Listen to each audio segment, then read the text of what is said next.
तो इस कहानी की शुरुआत में हम एक लड़के को देखते हैं जिसका नाम शिरोता होता है। शिरोता अपने स्कूल के लंच टाइम में स्पोर्ट्स रूम में बैठा अपनी क्लास शुरू होने का इंतजार कर रहा था, क्योंकि आज उसके स्कूल में टेस्ट होता है। शिरोता अपने टेस्ट के बारे में सोच रहा होता है।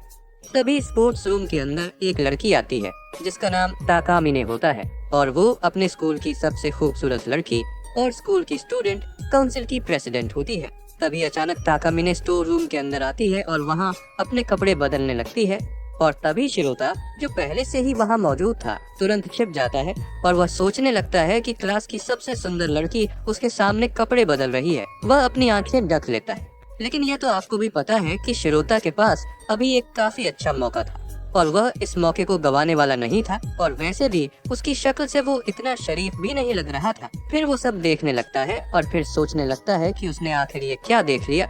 उसे यह सारी चीजें अपने दिमाग से निकालनी होंगी। इसके बाद हमें क्लासरूम का सीन दिखाया जाता है, जहाँ शिरोता के दिमाग में अभी भी वही बातें चल रही थी और वो ताकामिने की तरफ देखे जा रहा था। तभी क्लास में टीचर आते हैं और सभी का रिजल्ट देना शुरू करते हैं। शिरोता के 52 मार्क्स आए थे। वह काफी खुश हो जाता है। इसके बाद बारी आती है ताकामिने की। तब टीचर कहते हैं कि इस बार तुम्हारे पूरे मार्क्स नहीं आए बल्कि 98 आए हैं। और यह सुनते ही पूरी क्लास में हलचल मच जाती है। आखिर ताकामिने के 2 मार्क्स कहाँ कट गए? ये सच में एक बड़ी समस्या लग रही थी, क्योंकि सब इस बारे में चर्चा करने लगते हैं। फिर ताकामिने टीचर से माफी मांगती है और कुछ करने लगती है। असल में वो अपनी पैंटी उतारने लगती है। यह देखकर शिरोता भी हैरान रह जाता है। तभी अचानक एक ग्लिच होता है और टाइम पीछे चला जाता है, जहां शिरोता को उसकी मार्कशीट मिलने वाली थी। तब शिरोता को लग रहा था कि जो कुछ भी अभी हुआ वह सिर्फ एक सपना था, लेकिन जब वह अपनी आंसर शीट लेने के लिए जाता है तो लिटरली उसके 52 नंबर ही आए होते हैं। यह देखकर वह काफी ज्यादा हैरान हो जाता है और सोचने लगता है कि आखिर यह कैसे हो सकता है, क्या वह सपना था या फिर सच में हुआ था। लेकिन तभी टीचर बताते हैं कि ताकामिने के पूरे 100 नंबर आए हैं, और यह सुनकर शिरोता और भी ज्यादा हैरान हो जाता है। फिर अगले सीन में शिरोता सोचने लगता है कि वह जो सपना था वह हकीकत थी या सिर्फ उसकी कल्पना। लेकिन फिर वह सोचता है कि आज का दिन उसके लिए बहुत अच्छा रहा। एक तो उसने ताकामिने को कपड़े बदलते हुए देख लिया और ऊपर से उसके नंबर भी अच्छे आ गए। इसके बाद वह ताकामिने से क्लास में जो भी हुआ था उसी बारे में बात करने के लिए उसके प्रेसिडेंट ऑफिस जाता है। वहाँ पहुंचकर वह ताकामिने से कहता है, सच बताना, तुम्हारे मार्क्स 98 ही आए हैं ना? और यह सुनकर ताकामिने काफी ज्यादा हैरान हो जाती है और कहती है, आखिर तुम्हें इसके बारे में कैसे पता चला और तुमने यह सब किसी और को तो नहीं बताया? इसके बाद वह गुस्से में शिरोता की तरफ बढ़ने लगती है। शिरोता यह देखकर काफी डर जाता है। तभी ताकामिने बोलती है, मैं तुम पर टेस्ट की वजह से गुस्सा नहीं हो रही हूँ। सच बताओ, क्या तुमने स्टोर रूम में मुझे कपड़े बदलते हुए देखा था? और शिरोता तो भाई ये सुनकर लिटरली डर के मारे कांपने लगता है। लेकिन तभी ताकामिने मुस्कुराते हुए कहती है, मैं तो मजाक कर रही थी, बस तुम्हें डराने की कोशिश कर रही थी। अब चलो हम थोड़ी बातचीत कर लेते हैं। इसके बाद वो पूछती है, क्या तुम्हें पानी पीना है? शिरोता तो पहले से ही घबराया हुआ था। वह जल्दी से जवाब देता है, हाँ मुझे पीना है। लेकिन उसकी घबराहट इतनी ज्यादा थी कि उसके हाथ से पानी गिर जाता है। और अगर आपको लग रहा है कि वह पानी ताकामिने के ऊपर गिरा होगा, तो भाई ऐसा नहीं होता है। ताकामिने साइड हो जाती है और फिर कहती है, अच्छा, तुम्हारा प्लान तो काफी अच्छा था, मुझे गीला करने का, ताकि मुझे फिर से कपड़े बदलने पड़े, है ना? इसके बाद लिटरली वो गीली भी नहीं होती, फिर भी अपने कपड़े उतारने लगती है। शिरोता तो घबरा कर बोलने लगता है, तुम पागल हो गई हो क्या? ऐसा मत करो। लेकिन फिर से टाइम में ग्लिच होता है और टाइम पीछे चला जाता है, और अचानक हम फिर से उसी समय पर पहुंच जाते हैं जब शिरोता के हाथ से गिलास गिरा था। लेकिन इस बार ताकामिने बच नहीं पाती और पानी सच में उसके ऊपर गिर जाता है। अब ताकामिने कहती है, तुमने बहुत गलत किया, अब मुझे कपड़े बदलने होंगे। फिर वह शिरोता से अपने गीले कपड़ों को साफ करने के लिए कहती है। शिरोता वहाँ बहुत ज्यादा घबराया हुआ था, लेकिन जैसे तैसे वह ताकामिने के गीले कपड़ों को साफ करने की कोशिश करता है। तभी अचानक पता नहीं ताकामिने को क्या होता है, वह शिरोता के मेन पॉइंट पर जोरदार लात मार देती है और कहती है, अभी तुम गलत जगह टच कर रहे थे। इसके बाद ताकामिने बताने लगती है कि जब पानी गिरा था तब उसने उसे डॉज कर लिया था। फिर वह बताती है कि असल में उसके पास एक एबिलिटी है जिससे वह समय में बदलाव कर सकती है। लेकिन वह सोच रही थी कि शिरोता को यह सब भूल जाना चाहिए था, फिर भी उसे सब कुछ याद कैसे है।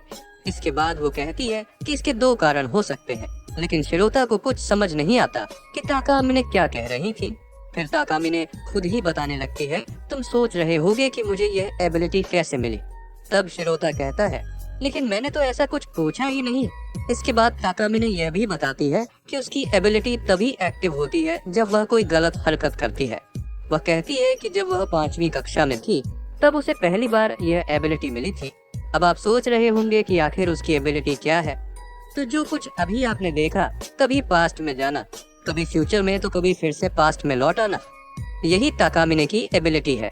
लेकिन एक और खास बात यह है कि जब भी ताकामिने इस एबिलिटी का इस्तेमाल करती है तो उसे अपना अंडरवियर उतारना पड़ता है, तभी उसकी एबिलिटी एक्टिवेट होती थी।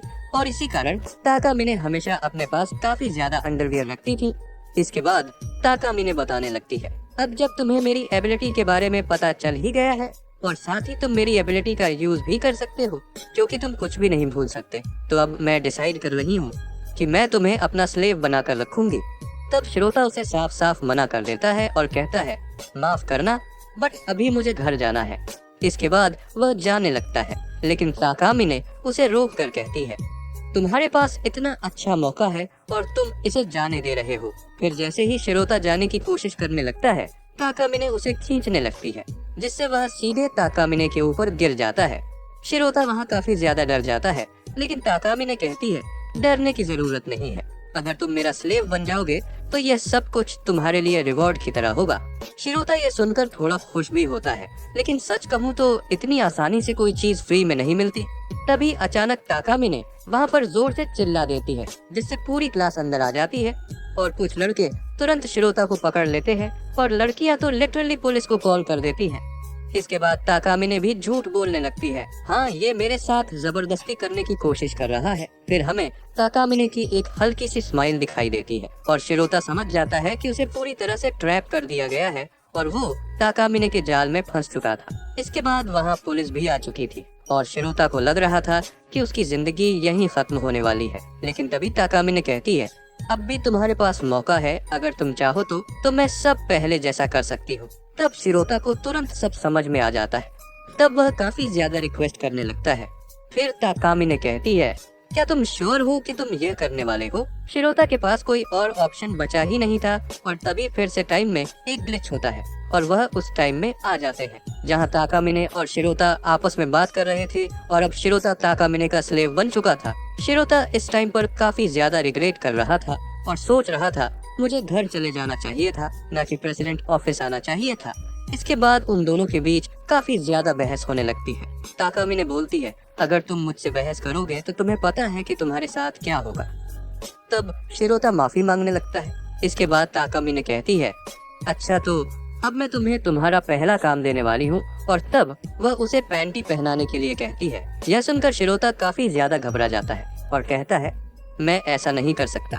लेकिन ताकामिने उसे ये सब करने के लिए फोर्स करने लगती है। वो कहती है, बैग में तुम्हें काफी पैंटी मिल जाएंगी। और इसके बाद फाइनली शिरोता उसे पैंटी पहना देता है। तब ताकामिने बोलती है, तुम हर वक्त अपनी आंखें क्यों बंद कर लेते हो? तुमने पहले भी लास्ट टाइम हर बार अपनी आंखें बंद कर ली थी।